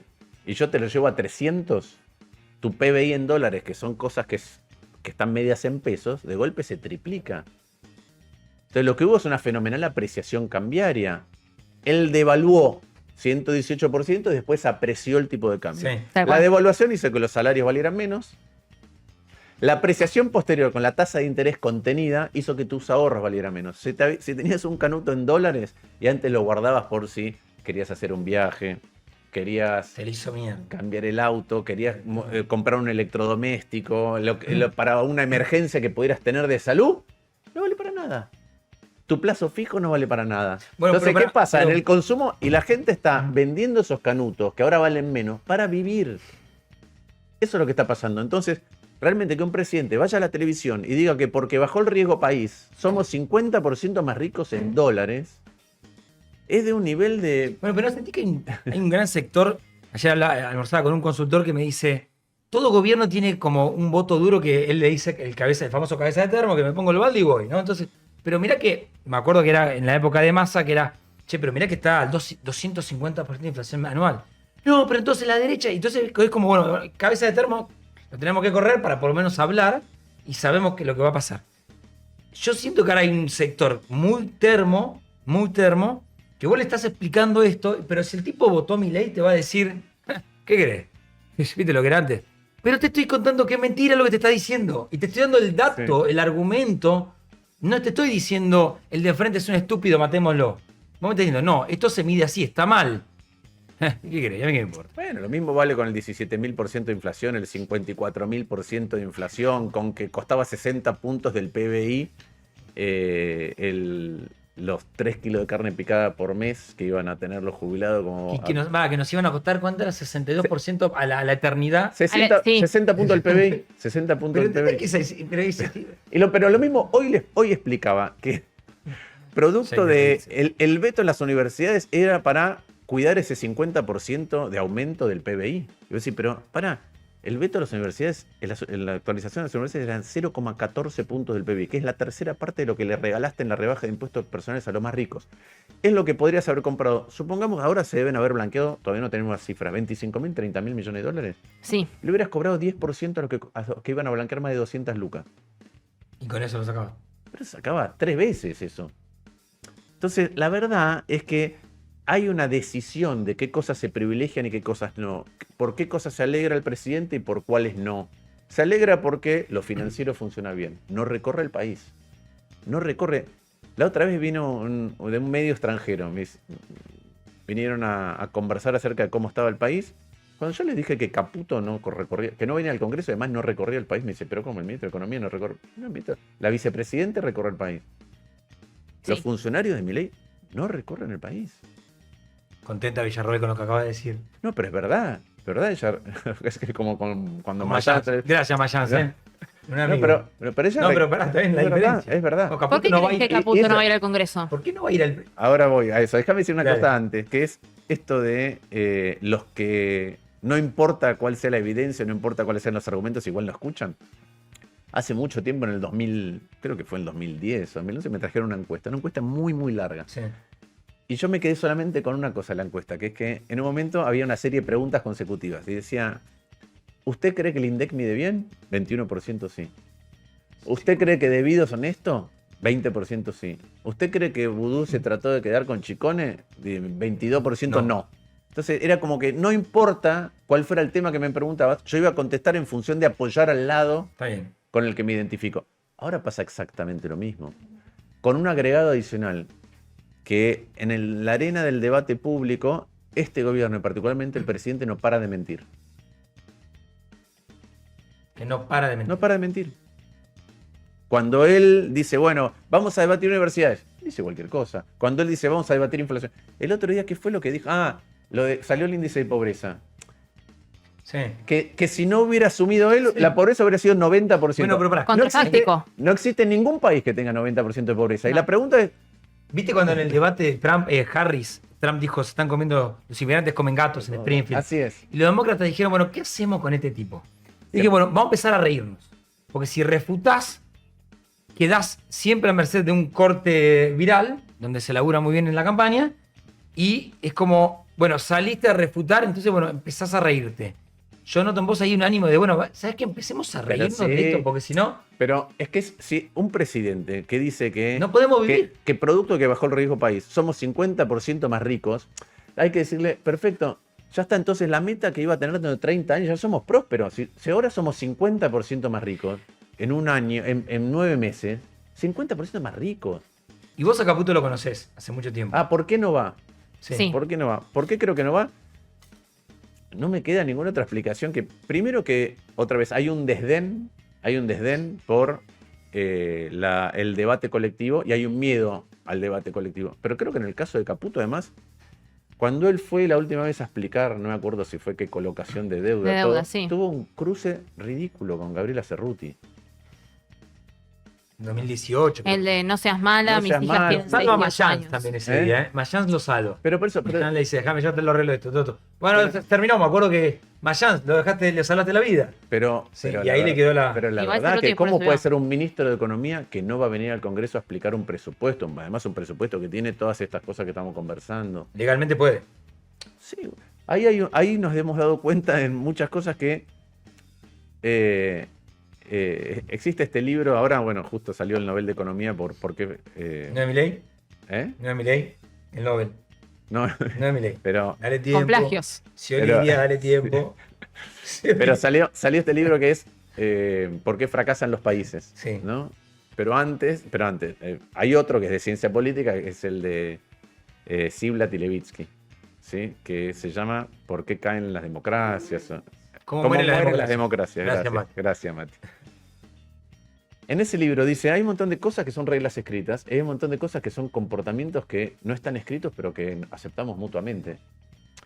Cuando alguien va y rompe esos comportamientos es como ir llevando el auto por la autopista contra el guardarrail. Lo va chocando, y en un momento se degrada y todo se cae. Porque las reglas escritas están, pero las no escritas... Hay un montón. Y él va todo el tiempo por esas reglas no escritas. Entonces, por ejemplo, ¿hay obligación de que el presidente vaya a inaugurar las sesiones? No. No. Se hace siempre, pero no hay obligación. Es una potestad del presidente. Entonces Pero es statu quo. Claro, entonces no. Vale. Claro, entonces... El momento de la discusión era, uy, por ahí no viene. Bueno, por ahí no viene. Con todo es así. Con todas las cosas, la fuerza hasta el límite de aquellos acuerdos de funcionamiento colectivo que preservan que no haya desviaciones contra la salud democrática. Si fuera no libertario importa te diría, nada, me estás hablando de las formas y no del fondo, estoy bajando la inflación. Y con ese rumbo voy y la gente lo va a aguantar si bajo la inflación. Perfecto. Porque digo, hay una noticia, yo te lo digo como asalariado. Sí. La única que a mí me tranquilizó, yo en septiembre, octubre del año pasado estaba aterrado. Decía, bueno, listo, voy a ver mi primera hiper. No importa si pedís 7.000 o no. De golpe, devalúa, sí es cierto, devalúa este gobierno y a partir de ahí empieza 12, 8, 6, 4, 3. Y yo digo, bueno, está bien, es que siempre me dice, ¿a qué costo? Yo lo entiendo. Ahora, yo miro el título y digo... Gracias, que siga bajando ese número porque yo estaba realmente aterrado. Yo no tengo, primero, creo que Argentina estaba en un rumbo muy complejo desde el punto de vista inflacionario. Massa no le encontraba la vuelta. No, Massa claramente no le encontraba la vuelta. También creo que la inflación se aceleró sobre el final del gobierno anterior por dos cuestiones. Una es por las propias políticas de Massa y la otra es porque todo el tiempo el otro candidato decía, voy a dolarizar, el peso es excremento, entonces había una huida del peso que alimentaba aún más la inflación. Ahora, yo estoy de acuerdo con vos, la inflación es un tema que un montón en la política subestiman en términos de el costo que tiene desde el punto de vista de la organización de una sociedad, porque todas las señales están siempre movidas y tocadas, entonces es muy difícil para invertir, igual que la volatilidad del tipo de cambio, que eso sí la verdad que Milei generó una volatilidad del tipo de cambio como nunca, porque es una mega devaluación seguida de una mega apreciación, entonces la verdad, y ahora hay dudas de si baja, pero tenemos dólares o no tenemos dólares, y eso es un problema también a futuro. Sí. Pero también es cierto que con la inflación lo que tenés todo el tiempo es una angustia cotidiana de no sabés, salís, no sabés cuánto cuestan las cosas, salís y no sabés hasta cuándo llegás del mes. Todo el día. Entonces a mí me ha tocado recorrer la ciudad y en muchos barrios populares de la ciudad, los comercios locales compran en mayoristas y después venden. Y me decían, gasto 3 horas viendo por internet o llamando para ver lo que tengo que vender, cuánto cuesta para no perder plata, para poder venderlo, lo que me cuesta reponer, lo que acá tengo, no sé, lavandina. ¿Cuánto cuesta hoy la lavandina? Porque si la vendo a mal precio no puedo reponer. Entonces eso desquicia toda una economía. Entonces es cierto que bajar la inflación hace que vos tengas un nivel de certidumbre o que bajes el nivel de incertidumbre que se genera por ese lado. También tiene razón Euge, que es, perfecto, ahora tengo certidumbre, pero tengo la certidumbre de que el día 15 ya no me alcanza. Y una de las preguntas, vos dijiste, ¿y ahora qué? Yo una de las preguntas que más escucho últimamente no es ¿y ahora qué? Y es ¿qué vamos a hacer? Porque para mí ese es el problema. La verdad es que yo no veo un rumbo claro, veo un gobierno enceguecido, ensoberbecido, obsesionado con la parte financiera. Claro. Todo lo que te iba a plantear ese escenario, ¿no? Tenemos $1 atrasado. Tenemos a Caputo pidiendo con bancos internacionales alrededor de $3.000 millones, esperando a ver qué pasa con las elecciones en Estados Unidos, para ver qué hace con el FMI, cuánto toca del oro para justamente hacer el repo. Un riesgo país que está parece que como que encontró un cierto piso en términos de la confianza, de estos los bonos que estábamos charlando, y no se ve detrás de eso un programa económico. Digo, después de que consigamos el dinero, ¿qué vamos a hacer con ese dinero? ¿O a dónde va a ir? O yo siempre le pregunto, por ejemplo, a industriales. ¿Vos ves un plan industrial de desarrollo productivo después de esto? ¿Vos qué ves después de conseguir un cierto dinero que pueda calmar las reservas que hoy siguen en negativo pese al blanqueo y los encajes, porque también se están retirando todos los primeros depósitos de la primera etapa del blanqueo? Vamos a seguir teniendo un Banco Central sin reservas, vamos a tener un RIGI dando vueltas que va a traer algún tipo de inversión, pero también es más a mediano plazo. Entonces, después de conseguir ese financiamiento, sí lo consiguen. ¿Qué ves? Primero, te hago lo que me imagino que tienen en la cabeza o el caso de éxito. El caso de éxito es, bueno, yo aguanto, el superávit fiscal es un ancla lo suficientemente importante para alterar las expectativas, particularmente la de los bonistas, que se entienda bien. Claro. Tener superávit fiscal implica, tengo recursos para pagar bonos y entonces los bonos mejoran. Tienen un problema con los dólares, han creado 2 o 3 puentes que ellos esperaban de dólares. El primero fue el blanqueo, el segundo es que esperaban por ahí que alguna inversión con el RIGI viniera un poco más rápido, a pesar de que no era realista.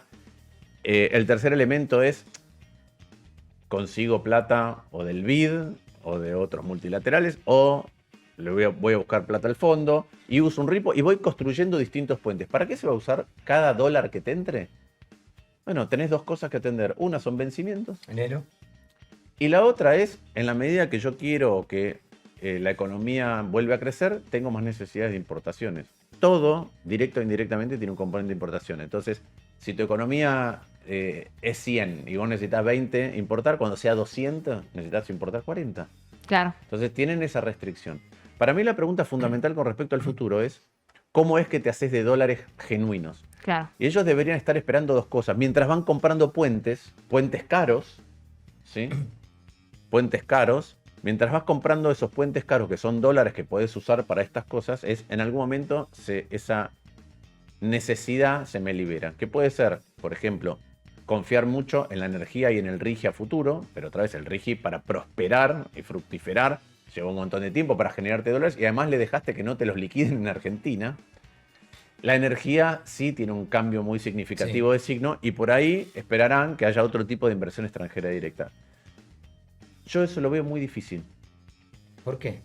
¿Inversión extranjera directa? ¿Por qué? Porque es muy difícil. ¿El RIGI no les da eso? No. En los sectores donde ya iba a haber inversión, están aprovechando el RIGI. En Vaca Muerta ya iba a haber inversión. Sí. Claro. Y aprovechan el RIGI. Y aprovechan el RIGI para cambiar la condición de lo que era. Pero no es distinto. La Okay. pregunta es qué cosa nueva viene. Entonces, ¿puede venir por el lado de minería? ¿Puede venir algo? Sí. Ahora, inversión extranjera directa, flujos para enterrar en la Argentina, para mí depende mucho que vos tengas certeza. Una es el cepo, ¿sí? Pero más importante que el cepo para mí es la estabilidad del tipo de cambio real.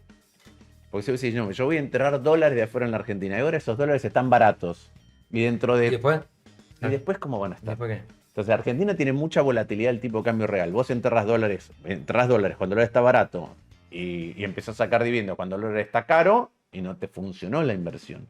Entonces es muy difícil invertir en un país que tiene tanta volatilidad del tipo de cambio real y para mí esa volatilidad del tipo de cambio real en el mediano plazo todavía está con un montón de fragilidades o está con poca certidumbre. Ahora, si vos tenés Entonces, digo, el caso que me imagino es yo, vamos comprando tiempo y vamos comprando puentes en dólares hasta llegar a un régimen donde ya no tengo tanta restricción de dólares porque tengo más exportaciones, me entró inversión extranjera directa. Ahora, ese camino es un camino sin crecimiento. Es un camino con algún rebote, es un camino sin crecimiento y es un camino donde algunos sectores son favorecidos y otros sectores están planchados. Bueno, y eso sigue pasando y yo creo que el camino que proponen ellos es ese camino. Es ese camino contra la inflación no está. ¿Y es un camino con cepo? Porque vos estabas planteando recién esto de los dólares baratos y después cuando está el dólar caro empezás a invertir. Digo, una de las razones al menos que se dan para no sacar el cepo ahora es que están esperando las elecciones o que no quieren perder el programa inflacionario para el que están trabajando mucho para sostenerlo políticamente también. Bueno, ahí vuelvo a las fragilidades, porque ¿por qué hoy los dólares caen? Bueno, es cierto que si vos tenías un canuto ahorrado en épocas de incertidumbre y ahora tenés que gastarlo para vivir, o más arriba lo vendiste para pagar impuestos, o trajiste dólares de afuera para pagar impuestos, tenés una caída del dólar. Y eso está pasando, y es lo que vino pasando. ¿Para qué me perdí con la pregunta?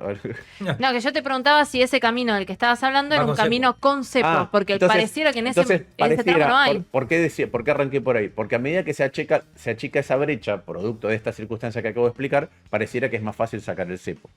Ahora, sacar el cepo para todo implica que a cualquiera que diga, mirá, listo, me asusté con la Argentina, me quiero llevar los dólares. ¿No es lo que hizo para acá? Claro, y yo creo que de eso no estamos cerca, de una liberación total del cepo no estamos cerca, porque otra vez, en ese contexto, cualquier cosa que se dé vuelta, suponete, mañana el gobierno comete errores o tiene más peleas y la gente se pone mal o tenés una manifestación o la economía no rebota y la situación se pone más difícil y el que ya se hizo la América invirtiendo en Argentina con el carry trade dice, listo, ya está, hasta acá llegué. Pará, el otro día leía que le faltaban...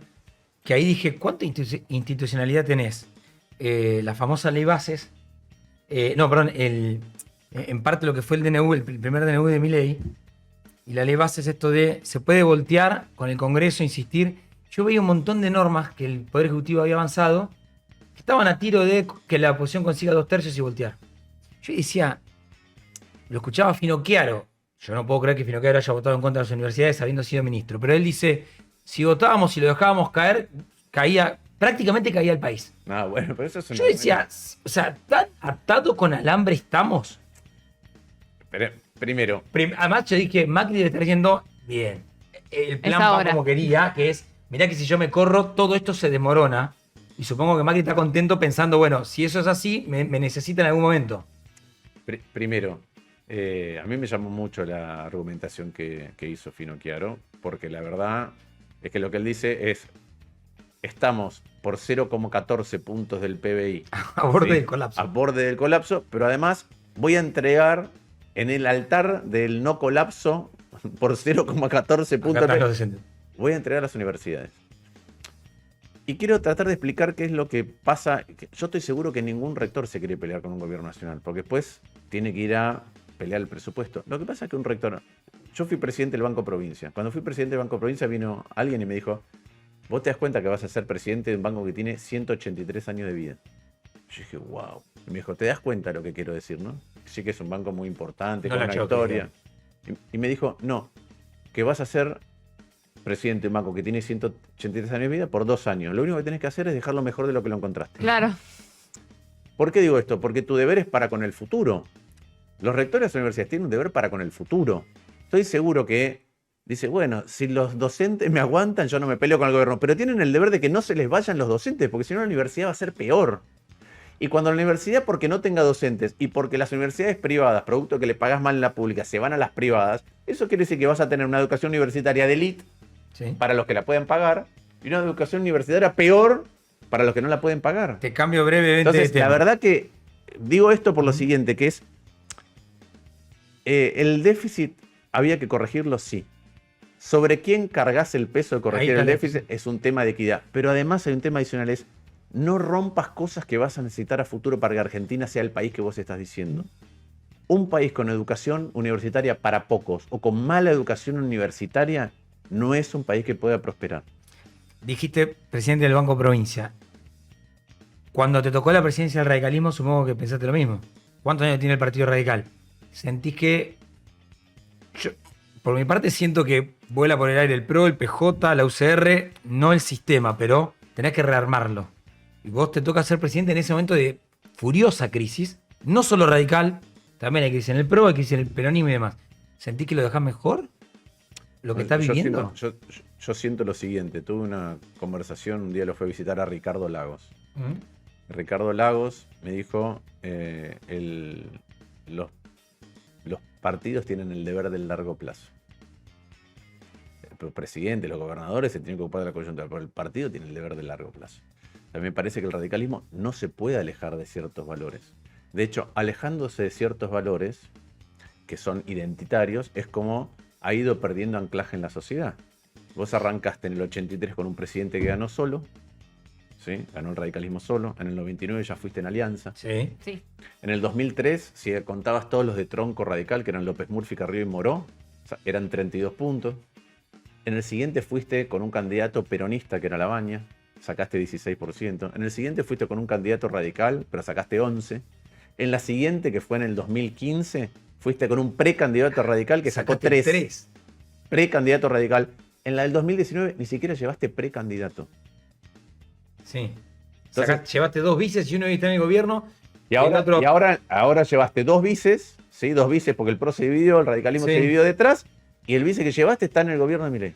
Siendo más mileíta que Milei, ¿eh? Entonces, ¿qué digo? La verdad es que si tu identidad va mutando en función de la moda del día, no vas a construir un camino, no vas a construir algo con lo que la sociedad se identifique, y entonces tu predicamento, lo que quieras contar, tu plan, es un plan que va volando de acuerdo a la moda del día, en lugar de decir, mira, yo estoy por esto.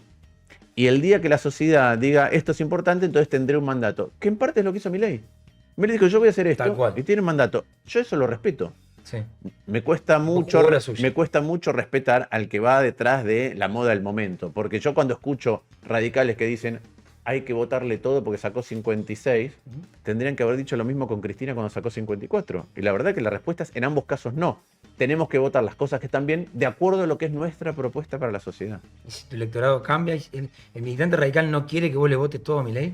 ¿No está yendo en contra de muchos militantes? Yo tengo mucho radical del interior que con buena leche me lo dice, ¿eh? Cuando yo charlo y tomo un café, no, me dice, ¿qué querés? Si Lustó está en el radicalismo porteño, si yo voy a mi provincia y hago lo que está planteando Lustó, me quedo sin partido. O sea, el radicalismo me está pidiendo otra cosa.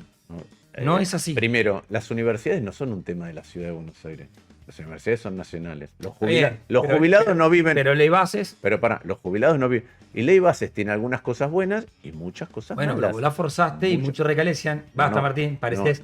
Y ahí te hago pareces kirchnerista. No, yo en la ley bases. En la ley bases, romper bastante la. En la ley bases. No, porque me parece que es parte de la chicana y de la no conversación de fondo. En la ley bases, el kirchnerismo tuvo en contra en todo. Hubo otros que estaban a favor en todo. Yo me tomé el trabajo con un equipo de rehacer toda la ley. Donde el RIGI, vamos a ejemplos concretos. Con el RIGI, las empresas venían al Senado en oportunidad de la ley bases y nos decían, no necesitamos tanto. Sí. No necesitamos tanto. Con esto es suficiente, Javier. Sí, menos. Sí, menos. Que en parte es porque los estudios de abogados, que ahora van a cobrar honorarios muy grandes, porque así está regulado, los estudios de abogados son los estudios de abogados de muchos de esos potenciales clientes hicieron la ley, pero no con el mínimo. Dijo, este cliente mío de tal sector necesita esto y este otro necesita esto otro, y lo voy a agregar. Entonces hicieron una ley que les da... Quedaron en el régimen de visita, lo veíamos con Jairo Stache el otro día. Están en el régimen de... Bueno. Como lo fueron armando. Está muy bien. Nos vamos quedando sin tiempo acá, ¿no? Me parece sí. Pará, entonces la pregunta es, ¿había que votar por eso? Vamos al blanqueo. ¿Había que votar un blanqueo escandaloso en términos de no cobrar ninguna penalidad? Yo creo que no. ¿Había que permitirle a los que entraron al blanqueo anterior entrar a este? Y la verdad que entonces vos nos estás tomando a todos de boludos. Se blanquearon 123 mil millones de dólares, de los cuales 100 mil millones de dólares fueron blanqueados por el 0,5% más rico de la Argentina. Y ahora otra vez te voy a dejar entrar en este, sin ninguna penalidad. Y si entras en este, te voy a dejar, no pagaste impuestos, pero te voy a bajar los impuestos a los bienes personales y te voy a dar estabilidad. De acá a 5 años. 15 años. Bueno, para mí todo eso está mal. Entonces, el que diga que su electorado le pide eso, bueno, tendremos que ver cuáles son las consecuencias que tiene eso. Y ese es el debate de fondo. Es que también había mucho senador que dijo, no tengo ganas de leerlo. Yo noté mucho. No, pasa que yo decía, pero ¿lo leíste? ¿Eh? Pero bueno, pero sabés que eso es algo que lo usa a propósito el gobierno. Yo en un momento tuve un debate, dije, ¿por qué mandan ustedes siquiera? Dice, a propósito, para que no puedan. Sí. La última. Ahora, está muy porteña. Que no puedan, quiere decir, no estamos prestando atención a algo que después genera derechos adquiridos por 30 años. O por 15 años. Bueno, lo que pasó. Lo decía Tagliaferri y la acusaban de kirchnerista, Tagliaferri. Mamita. ¿Cuántos políticos de la ciudad, no te digo que se ponen contentos, pero no te cayó tan mal lo que le pasó a Moritán? No, a mí no me, la verdad ¿No? que no. ¿Ya está? ¿Ya está? ¿Pasado, pisado? No, a mí lo que no me gusta es lo que hizo antes. No te quiero lo que disocio una cosa de la otra. La verdad que lo que hizo antes Fue muy raro. Sí. Fue muy Lo raro. hizo en la plena campaña. campaña electoral, y sí. Se bajó a los 10 días. ¿10 días faltaban? ¿15? Sí. 15 días. Algo Vos sos así. consciente que si Moritán no se bajaba, el resultado claramente podía Eso ser me, otro. eso me parece mal. El resto es un problema de él, es un problema de cómo él se maneja, yo no tengo nada que decir. Eso sí me parece mal. Eso me parece mal. Bajó. Porque aparte, como en otras cosas, hemos visto la contraprestación. ¿Sí? Digo esto por aquellos radicales que van y ahora cambian de lugar y votan con el gobierno. Hay contraprestaciones. Hay Siempre contraprestaciones. ¿Sí? Siempre. Las subo en la ley bases, las subo en la ley bases y las subo en estos vetos. Gracias, Martín. Gracias por haber venido, en serio. Muchísimas gracias. Por favor, un gusto. Bueno, llegamos al final del primer programa. Creo que lo estiramos un ratito más, inclusive. Sí, un Fue el poquito. primer punto de partida. En Neutral, todos los martes a las 8 nos van a encontrar. Gracias, Euge. Gracias a vos, Euge Ramón. explica la economía, yo hago preguntas. Básicamente trabajamos de eso. Nos reencontramos el martes que viene a las 8. Gracias por estar del otro lado. Chau.